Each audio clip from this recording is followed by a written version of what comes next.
সেনানীরা নেবে না কো বিশ্রাম, আমাদের সংগ্রাম চলবেই অবিরাম। ঢাকা বিশ্ববিদ্যালয়ে ডাকসু ইলেকশনের পরে জাহাঙ্গীরনগর বিশ্ববিদ্যালয়ে কত কনস্পাইরেসি করেছে। 8000 ভোট গুনতে 40 ঘন্টা সময় লাগে। আমরা অনেক মানুষের কথা জানি না যাদেরকে গুম করে রাখা হয়েছে। আমরা এখন সাক্ষী প্রমাণের ভিত্তিতে ট্রাইব্যুনালে কয়েকজন মানুষের কথা জানতে পারি যারা এত হিংস্র দানব জন্তু জানোয়ারে পরিণত হয়েছিল।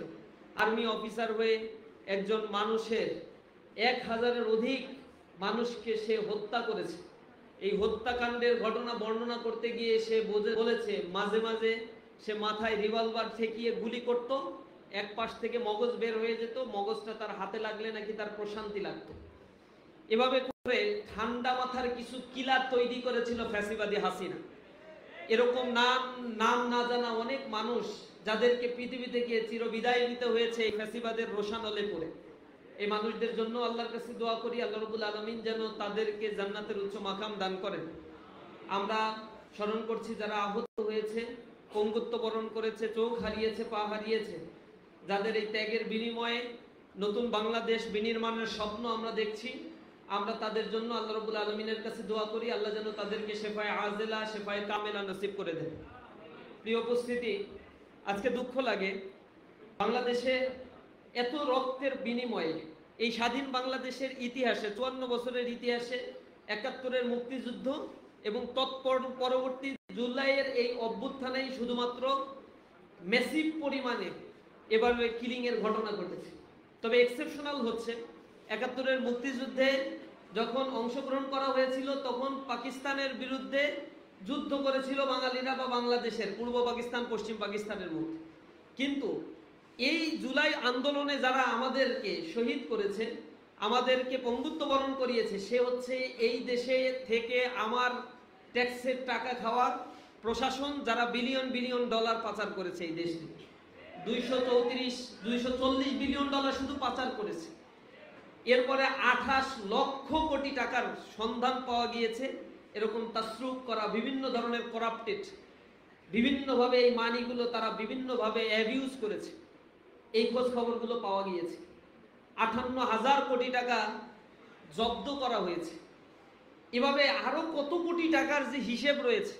তারা উন্নয়নের কথা বলে মানুষদেরকে বোকা বানিয়ে এদেশের মানুষের স্বাধীনতা, তাদের সার্বভৌমত্ব, তাদের বলার শক্তি, কথার শক্তি, তাদের মুভমেন্টের স্বাধীনতা সবকিছুকে তারা কেড়ে নিয়েছিল এই দানব। আমাদের এই সকল রক্তের বিনিময়ে দানবের বিদায় হয়েছে। কিন্তু দুর্ভাগ্য, দুঃখ হয় যখন আমরা শুনি এই দেশের প্রধান ব্যক্তি, প্রধান উপদেষ্টা যখন বলেন নিষিদ্ধ আওয়ামী লীগ, তাদেরকে নাকি কার্যক্রম নিষিদ্ধ করা হয়েছে, যে কোনো সময় আবার তাদের কার্যক্রম শুরু করতে পারে। এটা ধিক্কার জানাই, লজ্জা লাগে আমাদের। বিপ্লবী চেতনা এই সরকার এখন আর ধারণ করছে না। পুনর্বাসনের এক ফর্মুলায় তারা মেতেছে। এখানে ছাত্র প্রতিনিধি কিছু রয়েছে যারা ছাত্রদের ম্যান্ডেট নিয়ে ওইখানে গিয়েছে, সেখানে ক্ষমতা একটা মজমা বসিয়েছে আমার কাছে মনে হচ্ছে। আমাদের এত রক্ত ঝরল, আমাদের সাথে 1 বছরের ব্যবধানে এই রাষ্ট্র নিয়ে এই সমাজ নিয়ে একবার ডিসকাস করার সুযোগও এই ছাত্র প্রতিনিধিদের হয় না। তাদের আমি বলতে চাই কোন কোয়ালিটিতে, কোন যোগ্যতায় তারা ছাত্র প্রতিনিধি ওইখানে হয়েছে। এরকম ট্যাক্স স্যাক্রিফাইস জুলাই তাদের ছিল, এরকম হাজারো ট্যাক্স স্যাক্রিফাইস আছে। তারা তো এরকম গাড়ি পায় নাই, বাড়ি পায় নাই, আলিশান জীবন পায় নাই। তারা সেখানে গিয়েছিল জুলাই চেতনা নিয়ে ছাত্রদের প্রতিনিধি হয়ে। যেভাবে ছাত্রদের কথা বলার কথা ছিল, ছাত্রদের সাথে মেশার কথা ছিল, কথা শোনার কথা ছিল, সেই কথাগুলো তারা শুনছে না। তার মানে হচ্ছে তারা ওইখানে গিয়ে শুধুমাত্র ক্ষমতার অংশ হিসেবে রুটিন ওয়ার্কে মেতে উঠেছে, আর মাঝে মাঝে আজে বাজে পাগলের প্রলাপ করে শুধুমাত্র আলোচনায় থাকতে চায়। সামনে নির্বাচন করতে হবে এই চিন্তায় তারা নিমগ্ন হয়ে পড়েছে। বাংলাদেশ গড়ার সেই পরিকল্পনা তাদের মধ্যে আমরা দেখতে পাচ্ছি, যে চেতনাটা তাদের মধ্যে 24শে জুলাই আন্দোলনে আমরা লক্ষ্য করেছিলাম। আমরা প্রতিনিধিদের কাছে এখনো দাবি জানাই, অন্য যারা প্রতিনিধি উপদেষ্টায় আসছেন তারা তো বিভিন্ন ক্যাটাগরির মানুষ থেকে সেই প্রতিনিধিত্ব তারা গ্রহণ করেছে। কেউ রাজপথে ছিলেন, কেউ ছিলেন না, কারো মৌন সম্মতি ছিল, কারো আর্থিক সহযোগিতা ছিল, বিভিন্নভাবে তারা হয়তো সহযোগিতা করেছে। কিন্তু রাস্তায় থেকে যারা আন্দোলন পরিচালনা করেছিল, যে ছাত্র প্রতিনিধিরা, তাদের চোখে আমরা অনেক স্বপ্ন দেখে তারা যখন প্রতিনিধিরা ওইখানে বায়াত নিয়েছিল, শপথ নিয়েছিল রাষ্ট্রকে নতুনভাবে পুনর্গঠনের জন্য, তখন আমরা তাদের চোখে অনেক স্বপ্ন দেখেছিলাম। আমরা আশা করি তারা মানুষকে হতাশ করবে না, তারা কথাগুলো বলবে, তাদের যতক্ষণ পর্যন্ত শক্তি আছে ছাত্ররা তাদের পাশে থাকবে ইনশাআল্লাহ। প্রিয় উপস্থিতি, বাংলাদেশের এখন নতুন একটা মেরুকরণের দিকে যাচ্ছে, যে মেরুকরণটা এই বাংলাদেশের স্বাধীনতা উত্তর আমরা কখনো পাইনি। প্রতিটা সময়ে এদেশের স্বাধীনতার সার্বভৌমত্বকে অর্জন করার জন্য অনেক মানুষ জীবন দিয়েছে, কিন্তু দুর্ভাগ্য এই স্বাধীনতাকে অর্থবহ করতে যে ধরনের কাঙ্ক্ষিত নেতৃত্ব দরকার ছিল বাংলাদেশ সেটা পায় নাই। 1971 সালে মুক্তিযুদ্ধ হয়েছে, কিন্তু 71 পরবর্তী স্বাধীনতার পরে যিনি রাষ্ট্র ক্ষমতা দখল করেছিলেন তিনি মুক্তিযুদ্ধ চলাকালীন 1 বছরে বা 9 মাসের মধ্যে এই বাংলাদেশের মাটিতে তার অবস্থান ছিল না। এখানে হাজার হাজার মানুষ কিভাবে জীবন দিয়েছে, মারা গিয়েছে, এগুলো সে আসলেই জানতো না ঠিকঠাক মতো। যার ফলশ্রুতিতে এই মুক্তিযুদ্ধের চেতনা যে ঘোষণাপত্র দেওয়া হয়েছিল সাম্য, মানবিক মর্যাদা আর সামাজিক সুবিচার, 3টা কথা বলে এই সাম্য, মানবিক মর্যাদা, সামাজিক সুবিচার সে পাল্টে দিয়ে 70-এর নির্বাচনের ম্যান্ডেট 72-এ এসে সেইখানে নিয়ে সে নতুন ভাবে একটা সংবিধান, যেখানে সেকুলার একটা সংবিধান সে রচনা করেছিল। সেখানে মানুষের সাম্য, মানবিক মর্যাদা রক্ষিত হয় নাই। সে রক্ষী বাহিনী গঠন করে মানুষকে হত্যা করেছে, কিলিং মিশনে সে নেমেছিল। এরপরে সে এখানে 1974 সালে এমন লুটপাট করেছিল, এক কৃত্রিম এবং প্রাকৃতিক দুইটা মিলে এক দুর্ভোগ এবং দুর্ভিক্ষে পরিণত হয়েছিল বাংলাদেশ। যার ফলশ্রুতিতে এত জনপ্রিয় একজন নেতা মৃত্যুবরণ করার পরে তার লাশ দাফন কাফন করার মতো লোক পাওয়া যায় নাই। তারা বলে 144 ধারা জারি করা হয়েছে। আমাদের নেতৃবৃন্দকেও ফাঁসি দেওয়ার পরে জানাজা করার সময় এরকম অনেক হুমকি দামকি দেওয়া হয়েছে। এক ফাঁসির রায় ঘোষণা করার পরে এরপরে শত শত মানুষ মৃত্যুবরণ করেছে, মৃত্যুকে আলিঙ্গন করতে প্রস্তুত। এরপরও আদর্শ থেকে আমরা বিচ্যুত হই না। তাদের চরিত্রটা কেমন ছিল এটা তো বোঝাই যায়। রাস্তায় তারা তখন নামে নাই। 75-এর দুর্ঘটনার পরে এই বাংলাদেশ নতুন রাস্তার সন্ধান করছিল, কিন্তু তারপরে আবার স্বৈর শাসক এখানে জেগে বসেছে। স্বৈর শাসকের বিরুদ্ধে মানুষ আবার জীবন দিয়েছে, কিন্তু জীবন দেওয়ার পরে যাদের হাতে ক্ষমতা দিয়েছিল মানুষ মনে করেছিল তারা কেয়ারটেকার গভর্নমেন্ট প্রতিষ্ঠা করবে, সুশাসন প্রতিষ্ঠা করবে, আইনের শাসন সেখানে থাকবে, মানুষের সার্বভৌমত্ব, মৌলিক মানবিক মর্যাদাগুলো তারা পাবে। কিন্তু আমরা দেখেছি আবার কেয়ারটেকার সরকার পুনর্প্রতিষ্ঠার জন্য আবার আন্দোলন করতে হয়েছে, আবার জেলে যেতে হয়েছে, আবার রক্ত দিতে হয়েছে। বাংলাদেশ তার গতিপথ আর ফেরত পায়নি। এরপরে এসে গণতান্ত্রিক প্রক্রিয়ায় যখন 2টা নির্বাচন হলো, এরপরে আসলো ফ্যাসিজমের পালা। এই বাংলাদেশ যখন উন্নতির স্বর্ণশিখরে আরোহণ করতে পারত, যুব শ্রেণীকে কাজে লাগিয়ে এই দেশটা যখন এগিয়ে যেতে পারত। আমরা যখন বলি, আমিরে জামাত যখন বলে যে এই দেশে যদি আমরা ক্ষমতায় যাই তাহলে কেউ বেকার থাকবে না, সার্টিফিকেট নিয়ে বের হবে আর চাকরি দেব। অনেকে ট্রল করে আর হাসে, লেখে। ইকোনমিক সম্বন্ধে তাদের যদি ধারণা থাকে তাহলে তাদের জানা উচিত এই দেশের যুব শ্রেণীর মধ্যে কর্মক্ষম যুব শ্রেণীর পরিমাণ 2030 সাল পর্যন্ত 70% থাকবে। এই যুব শ্রেণীকে শুধুমাত্র 6 মাস, 1 বছর বা 4 বছরে কারিগরি ট্রেনিং দিয়ে যে পরিমাণে এমপ্লয়মেন্ট ক্রিয়েশন করা সম্ভব, তা দিয়ে এই বাংলাদেশটা 4 বছরের মধ্যে পরিবর্তন করে দেওয়া সম্ভব। এই দেশটাকে উন্নতির জন্য কোনো পরিকল্পনা কেউ করে না, কারণ দাদা বাবুরা তাতে অসন্তুষ্ট হয়। এ কারণে দাদা বাবুদের হাতে এটা তুলে দেওয়ার জন্য তাদের পরিকল্পনা। যারা ট্রল করে এই দেশের উন্নতির কথা বললে তাদের গাত্রদাহ শুরু হয়। তারা আমাদের উন্নতি সহ্য করতে পারে না। ঢাকা বিশ্ববিদ্যালয়ে ডাকসু ইলেকশনের পরে জাহাঙ্গীরনগর বিশ্ববিদ্যালয়ে কত কনস্পাইরেসি করেছে। 8000 ভোট গুনতে 40 ঘন্টা সময় লাগে। পৃথিবীর ইতিহাস ব্রেক করে ফেলেছে। ঢাকা বিশ্ববিদ্যালয়ে ন্যায় প্রশাসনের বিরুদ্ধে কথাবার্তা বলছে, জাহাঙ্গীরনগর বিশ্ববিদ্যালয়ে তারা ভোট বর্জন করার পরে প্রশাসনের বিরুদ্ধে কোনো কথা বলে না। আমরা বলি তোমরা বলো বিসির পদত্যাগ চাই, নির্বাচন কমিশনের পদত্যাগ চাই, সব চাও, সব তো তোমাদের, চাও না কেন?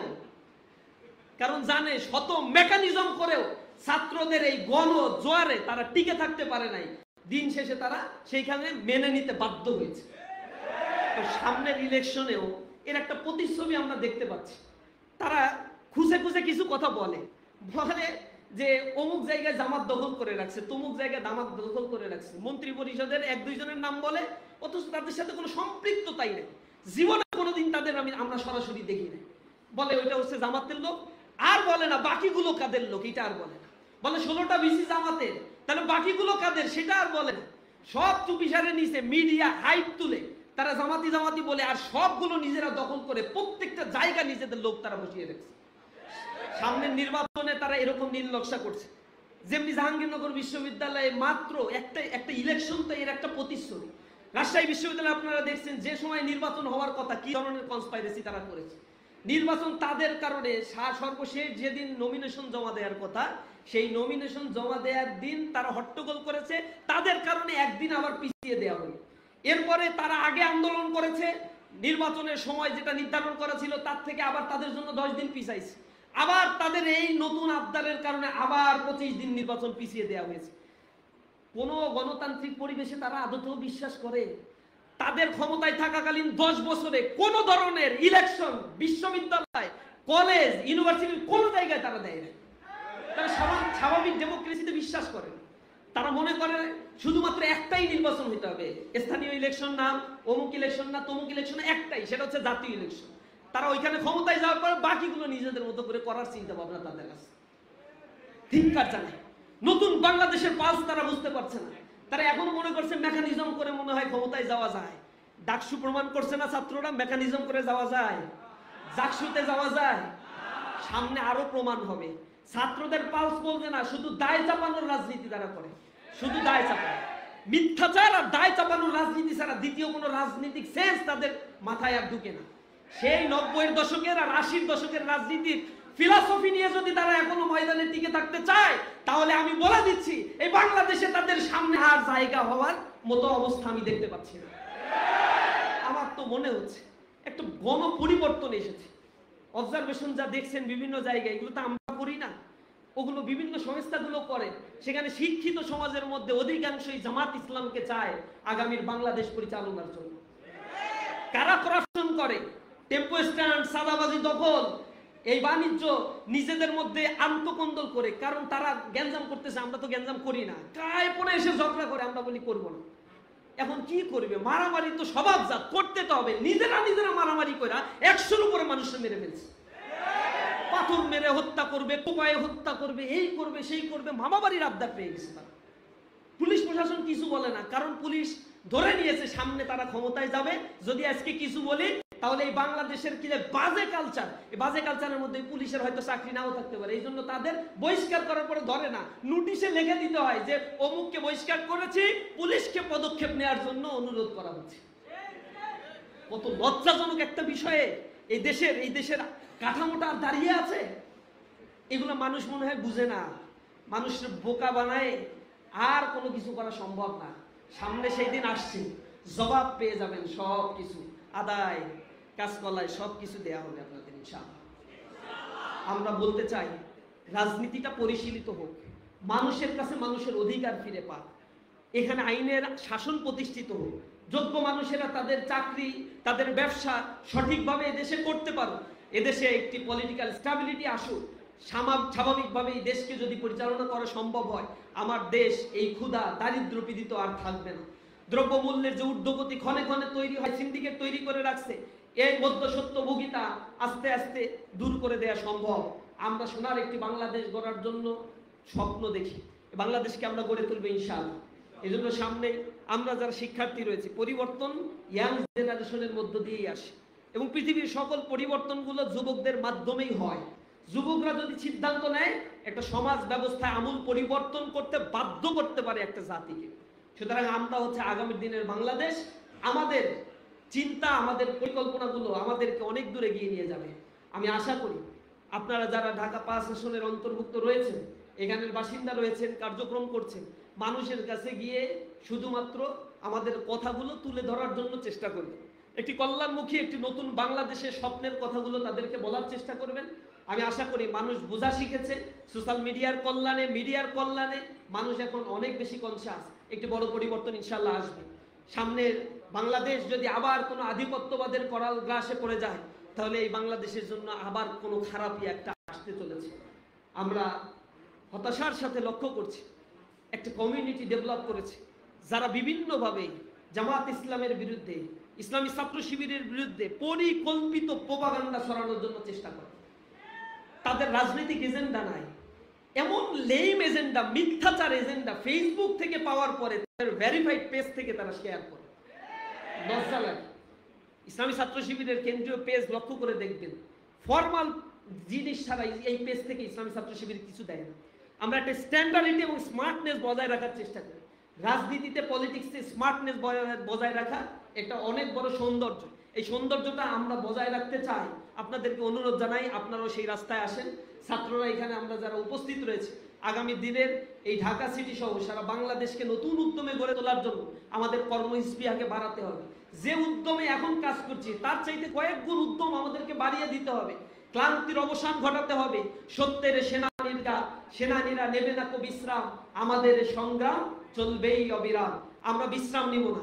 ঘুমিয়ে থাকলে আমার দিবসও শেষ, রজনী শেষ হয়ে যাবে, সময়গুলো পার হয়ে যায়। কিন্তু সময়ের কাজ সময়ে যদি না করি, সময়ের 1 ফোর আর অসময়ের 10 ফোর পরবর্তীতে বুঝতে পারবো। আমরা অনুরোধ জানাই, এখন ঘুমিয়ে সময় কাটানোর কোনো সুযোগ নাই। মানুষের কাছে দাঁড়ে মানুষের কাছে কথাগুলো বলেন, মানুষের মনে সাহস সঞ্চার করেন। মানুষ আবার ভীত সন্ত্রস্ত হয়ে পড়েছে, আবার নেতৃত্বের জন্য তারা উন্মুখ হয়ে আছে। কারা তাদেরকে আগামী দিনের বাংলাদেশ গড়ার জন্য নেতৃত্বের আসনে তারাও সমাসীন হতে চায়, তাদের এজেন্ডা কি, তারা কি কথা বলতে চায়, তারা কিভাবে দেশকে গড়ে তুলতে চায়, এই কথাগুলো মানুষ শুনতে চায়, জানতে চায়। আজকে রিকশাওয়ালার কাছে, দিনমজুরের কাছে, খেটে খাওয়া ওই গ্রামের সেই অসচ্ছল কৃষকের কাছে গিয়ে আপনি জিজ্ঞাসা করেন, মানুষ আজকে আস্থা রাখছে জামাত ইসলামের প্রতি, মানুষ আজকে আস্থা রাখছে ইসলামের প্রতি। যতই ট্রমাটাইজ করার চেষ্টা করা হোক, যতই প্রপাগান্ডা চালানো হোক, মিথ্যা কখনো টিকে না। সত্য আসলে মিথ্যা ধূলিসাৎ হবে ইনশাআল্লাহ। কারণ হাত গুটিয়ে বসে থাকলে এইগুলো কাজ হবে না। আল্লাহ ফেরেশতা নাজিল করে কোনো কাজ করে দেন না। আল্লাহ রাব্বুল আলামিন আপনাকে পাঠিয়েছেন রিপ্রেজেন্টেটিভ হিসেবে, আপনি আপনার কাজগুলো করবেন। আপনি ময়দানে ছড়িয়ে পড়ুন, মানুষের কাছে কথাগুলো বলার চেষ্টা করুন, মানুষের কাছে যান। আল্লাহ রাব্বুল আলামিন আমাদের চেষ্টা দেখেন, চেষ্টার পরবর্তীতে আল্লাহ রাব্বুল আলামিন তার ফয়সালাগুলো আমাদেরকে দিয়ে থাকেন। আমরা আশা করি নতুন বাংলাদেশে আমাদের জন্য যে অনুবারিত সুযোগ তৈরি হয়েছে, আমরা মানুষকে বুকে হাত দিয়ে বলতে পারি আমরা দুর্নীতি করি না, আমরা চাঁদাবাজি করি না, আমরা ধর্ষণ করি না, ছিনতাই করি না, রাহাজানি করি না, টাকা পাচার করি না। এই স্বাধীন বাংলাদেশের সার্বভৌমত্বকে টিকিয়ে রাখার জন্য স্বাধীনতা উত্তর বাংলাদেশে যারা সবচেয়ে বেশি ভূমিকা রেখেছে এই দেশ মাতৃকার জন্য, তারাই হচ্ছে বাংলাদেশ ইসলামী ছাত্র শিবির এবং জামাতে ইসলাম। চেতনার কথা বলে দুর্নীতি করবা, মানুষ এগুলো বুঝে গেছে। চেতনার বলি, চেতনার ব্যবসা সবকিছু এখন শেষ হয়ে গেছে। এখন রিয়ালিটির যুগ। কারা এই দেশকে ওন করে তাদের পক্ষেই জনগণ থাকবে। সুতরাং শক্তিমত্তা নিয়ে দাঁড়িয়ে থাকতে হবে। আল্লাহ আমাদেরকে বিজয় দেবেন ইনশাআল্লাহ। হাযা মা ইনদি ওয়া ইলমু ইনদাল্লাহ আলাইহি তাওয়াক্কালতু ওয়া ইলাইহি উনীব। আসসালামু আলাইকুম ওয়া রাহমাতুল্লাহ। ধন্যবাদ ইসলামী ছাত্র শিবিরের সেক্রেটারি জেনারেলকে। আমাদের পক্ষ থেকে আন্তরিক মোবারকবাদ। সম্মানিত উপস্থিতি, এই পর্যায়ে প্রধান অতিথির বক্তব্য পেশ করছেন বাংলাদেশ জামাত ইসলামী কেন্দ্রীয় কর্ম পরিষদের অন্যতম সদস্য, ঢাকা মহানগর দক্ষিণের সংগ্রামী সেক্রেটারি, বাংলাদেশ ইসলামী ছাত্র শিবিরের সাবেক কেন্দ্রীয় সভাপতি, ঢাকা মহানগর দক্ষিণের জুলাই যোদ্ধার সেনাপতি, 1000 কোটি যুবকের প্রেরণার বাতিঘর, আমাদের শ্রদ্ধাভাজন অভিভাবক ডক্টর শফিকুল ইসলাম মাসুদ।